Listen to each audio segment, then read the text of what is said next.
Hello, Millwall fans. Paul Eiffel here. It's time for Chat with Chaps.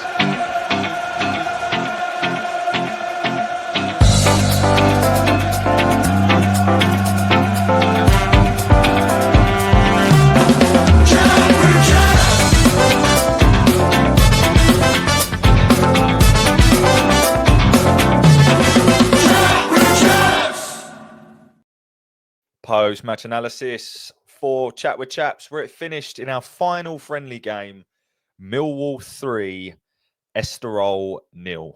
And this one's really easy to sum up. We basically played like Brazil and we're going up. That's it. Done. I think I can stop recording. It's hard not to get too optimistic, isn't it? I mean, anyone who knows me and has watched this for a long time knows I'm a bit of a pessimist, but even I'm starting to believe now. I thought we were, we don't really know where Estoril were in terms of, you know, their quality and their abilities. But you can only beat what's in front of you, and we did it with ease, quite frankly. And we're going to talk all about that. But before we do, couple of things. So please give us a like, share, subscribe. If you're an Estoril fan listening to this, please give us a like. We really do appreciate that, and give us a subscribe. But the other thing I wanted to talk about was just I wanted to share a little bit more before I go into the game about the Shine night walk that I'm going to be doing. So bear with me if that's all right. So obviously, as part of continuing to work with cancer research, I've always wanted to run the marathon. Always. It's always been a bucket list item for me. Unfortunately, I've had 4 knee surgeries, including a knee replacement and 2 ACL injuries and all this sort of stuff. World's little violin going on over here. But long story short, my knee's knackered. Never going to happen. But I reckon I could walk it. So that's what I'm going to do. I've got on the 20th of September, walking the length of the marathon through London, through the night, and obviously really looking forward to raising as much money as I can. Now, to try and create, obviously I've had many people reach out to me, so thank you in terms of how can we donate and things like that. So I'm going to share a link, but to try and create a little bit of a buzz, what we're going to do is between me and Stato Stephen, we've created a prediction game for this season, and essentially a £10 entry requires you just to donate £10 on the cancer research page, which I'll share. You get entry into our prediction game. And then I ask that you just send your entries to that prediction along with your proof of your donation to the email address, which all of it will be in the description. And then we can have a little game, right? And we see who wins at the end of the season. And I will get a prize. I'll get like a signed shirt or something we can give away to the winner. So hopefully that creates a little bit of an interest. Obviously, I had loads of people reach out and say they want to donate anyway, which is fantastic. And we really appreciate it. But I think this way it just keeps it interesting throughout the season, and hopefully drums up a bit of interest. So all details to follow. It will be on our Twitter page, on the Instagram page, and I'll link it in this video below as well. Okay, then. So let's get into the actual game yesterday. So, I mean, they painted the railings as well. Like, what is going on at this club? We're just moving up. By the way, if you listen to this club, it looks so much better with the white railings. But no, it was really good yesterday. I think, it was, pretty much the whole of that bottom half was sold out. Nice to see some new faces and familiar faces, obviously, that from some of the listeners. So thank you for that. Always really appreciate your kind words. But look, I think Estoril, they've just been promoted to the top league. They drew with Nottingham Forest last week. Their season starts next week as well, so the same time as us. So in reality, they shouldn't be any further behind in terms of fitness and things like that. And I do feel they gave us a lot of space, and we're not going to get that next week. But they are definitely a tick-attacker side, played free at the back. They tried to play through us and things like that. So I think it was a really good test to us. Alex Neil spoke about that in his post-match, and you can only beat what's in front of you. And ultimately, we beat them in the first half, and the second half was a bit of a null event, wasn't it? Let's be honest. But yeah, let's go through the lineup then. So my belief is this is the lineup that's going to start next Saturday away at Norwich, which I will be there. Very much looking forward to that. Can't wait. So obviously Bender, Stephen Bender in goal. A back four, right to left, of Tristan Kramer, who I want to talk about in a moment. 2 centre-backs, Japhet Tanganga is still here. Captain Jake Cooper, left-back Alfie Doughty. 2 central midfielders of Billy Mitchell, Casper De Noor. And then the front 4 of, and it was very much a front 4, on the wide right, Kamil Negli, on wide left, Femi Aziz, Josh Coburn, and Mihailo Ivanovic up top. That is as strong as 11 as I can remember. Seriously, it is so good. I still think we're short of. Listen. I'll come on to this, right? But the most important bit of transfer business we can do is to keep Japhet Tanganga and Mihailo Ivanovic. And if someone said to me right now, you're not going to sign anyone else, but you can keep those 2, I take it. Obviously, I want my cake and eat it, right? So I want 2 more. I want 2 more players. I want another central midfielder and I want another centre forward. That's what I want. I've changed my mind on a right back, and this is what I want to talk about. We're going to talk about Mr. Kramer in a little bit, but that was the team. In terms of noticeable absentees, obviously a lot of the lads were on the bench, but ones that weren't, I think Reyes wasn't on the bench because he played against Welling, probably just trying to get his minutes up. Obviously, no Joe Bryan, no Kevin Nisbet in the squad, who are a little bit further behind. And it was good to see Zach Sturge obviously come on in the second half. So, you know, it's still a decent squad without a couple of those players. And like I said, I still think the club want to add 1 or 2 more. So that's kind of the lineup. And I'm not going to go for a play-by-play. I'm going to mention a few moments in the first half because we scored our goals and things like that. But we should have been 1-0 up after I don't know if it was like a minute or something. We win a corner, and Alfie Doughty's deliveries. I mean, we're gonna talk a lot about his deliveries this season because it is night and day to what we're used to. Quite frankly, his corner deliveries were exceptional, and we could have easily had 2 or 3 goals from corners. This being one of them, ball to the back post, and Kramer will feel he should have done better. Sort of a tame header there. Then a lovely bit of play from Negli. He then plays the ball perfectly weighted to Ivanovic. He does really, really well, uses his strength, plays in Kramer, who's making that run, and Coburn heads just over. I've noted down here that a couple of times they cut us open in the middle a little bit. Now, I think that's probably a combination of A, they're a good footballing side, and B, we are going to be a bit more open this season. And you've got to give a little bit of that if you want to score more goals, which we certainly need to. And obviously, we're scoring lots of goals in pre-season. So that was the only kind of thing for us. I think this is why I don't want to get too carried away, because the other thing is that they gave us a lot of time. They didn't really pressure us too much. There wasn't the intensity that we're going to see when the league starts. But having said that, I do feel as though we looked super fit. Really, really, really fit. Some of the players in particular, Coburn looks really fit at the minute. So, really, really good. We then take the lead. This was a lovely move, actually. Bender played it over to Kramer. Kramer then plays it into De Noor, plays it wide, and then Aziz, a brilliant ball in. This is all about the ball into the box, but obviously, make no mistake, a super calm finish from Mihailo. 1-0 up.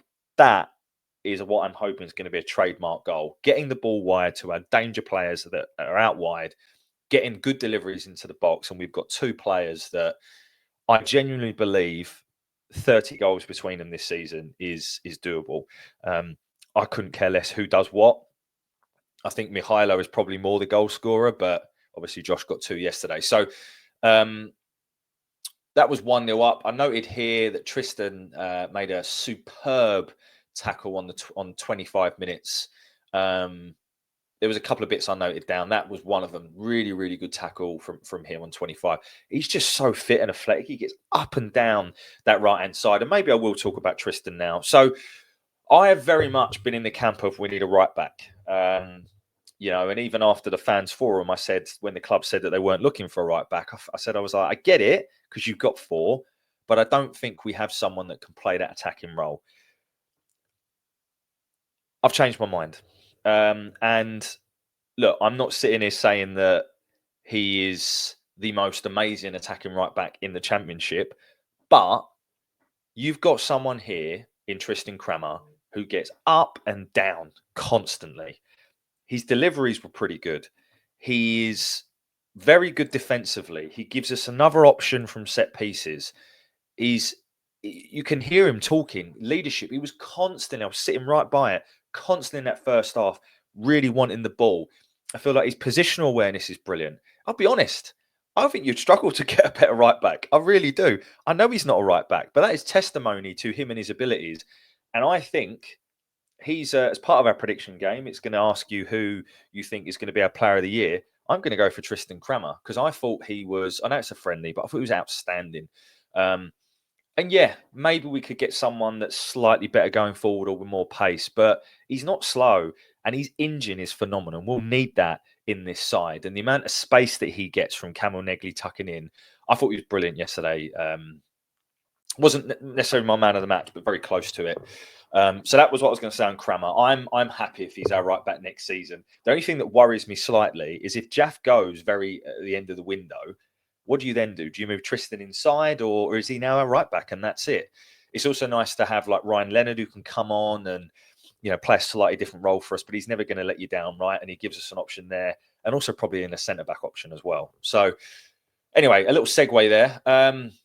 39 minutes, Coburn makes it 2-0. Really, really good play again. Doughty and Aziz involved here.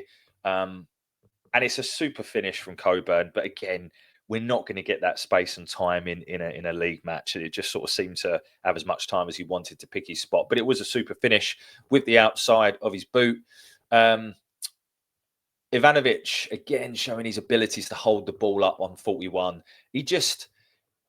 And there was also a pass, I think, on 67 minutes, which honestly, if you've got access to Millwall TV, it's worth watching just for this pass. I don't know if it looked as good on TV as it did in the flesh, but the ball was played up to him. And first time, without even looking, he just pinged the ball. And it was almost like, what are you doing? And he just pinged this ball out to the other side of the field, inch perfect for, I think it was Leonard at the time. It was just the guy. We signed a 19-year-old that had a lot of potential. We've now got a 20-year-old that, in my opinion, obviously still has a lot of potential, but he's already operating at a very high level. He has stepped up even beyond where he was at the end of last season. He looks strong. He's so, you can just see like how much it means to you. Just watch him. There's a couple of moments he was limping yesterday, so hopefully he's okay. And he was taken off just to give him a rest. But he is incredible. And could he be our best player? Or so he's certainly got the potential, in my opinion, to be our best player we've had since. Don't know. I think he's got the potential to be a lot better than Zian. Is he better than Rom? Obviously, they're different types of players, but certainly our best centre forward since. Is he better than Morrison? I don't know. Anyway, going off on a tangent, but I'm just trying to say that I think he has taken it up another notch, and I think he looks exceptional. Don't sell him. Don't sell him. Obviously, if a stupid offer comes in, you've got to listen to it. But if he gets 10, 15 goals this season, he's going to be worth 20 million plus. And then that's a nice problem to have. Because if he does get 15 goals this season, I would imagine we'll be pushing on the playoffs again. Okay, so we then get our third goal. Now, this one comes again from... we have a really good chance. Kramer involved yet again. Beats the man down the right-hand side. Actually goes down and pulls his hamstring, which, by the way, I noticed that by half-time, they'd had 2 players taken off injured. Now, is that credit to our intensity that even though we're both only a week away from the season, we're just that much further in terms of intensity and they couldn't hack it? Don't know. But yeah, Kramer does really well. It comes out, I think, to Aziz. He has a shot. Keeper saves it. Then Negley on the edge of the area and it's blocked. A couple of minutes, obviously, for the player to go off. And then another superb delivery from Alfie Doughty. Bullet header from Josh Coburn. Again, I think that defending was pretty lackadaisical, but we're 3-0 up half-time. And that was game, set and match, to be quite honest. The second half, Coburn has a chance on 50. Keeper makes a triple save from another Doughty corner on 60. On about 58. They then have a chance on 60 where Doughty brings a player down by the byline and Bender does well to push it aside. Then we make loads of different subs. Was quite impressed with Imaku when he came on. He shows what he has got in his locker, which is 20, 30 minutes to go. No defender wants to come up against someone like him. And he put a couple of good balls in across the box. So, look, it was a 3-0 win. It could have been a lot more. It's very difficult to tell from a friendly, but all I can say is we looked really good yesterday. It's the fittest I've seen us look in pre-season. There were clear patterns of play. There was a clear style of play. Whilst I think we could do with 1 or 2 more game changers off the bench, it's the strongest squad I've seen. I think the first 11 is brilliant. In terms of weak links in that first 11, it's really difficult to pull any out. I think that's a good problem to have. I thought that Doughty and Femi Aziz were brilliant, particularly in that first half. Mihailo was exceptional again. I thought Tristan, obviously I've spoken about him. I thought he had a great game. I thought Billy had a really good game. Obviously Josh did really well with his 2 goals. It's really difficult to pick out a weak link. I think the only one, and by the way, I want to be really, really clear when I say this, he's clearly behind in terms of fitness, but the only one I want to see a little bit more of, and that's only because I genuinely believe he's got it, because I think he could be a key man for us this season, or the key man, is Mr. Negley. Gave the ball away quite a few times yesterday. I don't know if he was trying too hard, but you can just see the technical ability he's got. And I think once he's had that established running the team with fitness, he's going to show what he's all about. But at the moment, he's the one that I think, purely because of fitness, he might be a little bit behind some of the others. But like I said, I'm not saying you shouldn't be in the team. I think you should start next week, but I think you can tell he's just that little bit behind in terms of fitness. But I've got nothing to moan about. I've got nothing to moan about. All I can say is I really don't like the fact that we still don't know about Jaff or Mihailo. Mihailo is in our hands. He's got a long-term contract. Obviously, Jaff isn't. We'll just have to see how it goes. But I can't wait for Norwich. Could this be the year that we finally beat them for the first time since '68? I don't know. But how nice would that be? But yeah, great day all round yesterday. Obviously, other than the weather wasn't fantastic. Really looking forward to Norwich next Saturday. Sold out. You heard Tristan Kramer in his post-match interview talk a bit about how, how he mentioned it was sold out, right? And I think Tristan's got the ability to be a leader in that camp as well. And you see the likes of him, the likes of Billy, the likes of Alfie Doughty. These are players that I all think, and Jaff, they're all, they might not be the shouting, hollering type, but they're definitely showing leadership qualities. And that's certainly coming through, obviously, with the likes of Sav and Honeyman and Hutch not being there. So, just full of positives and can't wait for the season to start now. Checking my notes. I think I've covered everything, guys. So I will leave it there. But just to say, as always, thanks so much for listening. We really, really do appreciate it. I will link the page in the description for people to donate their £10. And of course, the questions and the email address to send the answer to those questions to, obviously ahead of Saturday's kickoff. We'll have a bit of fun.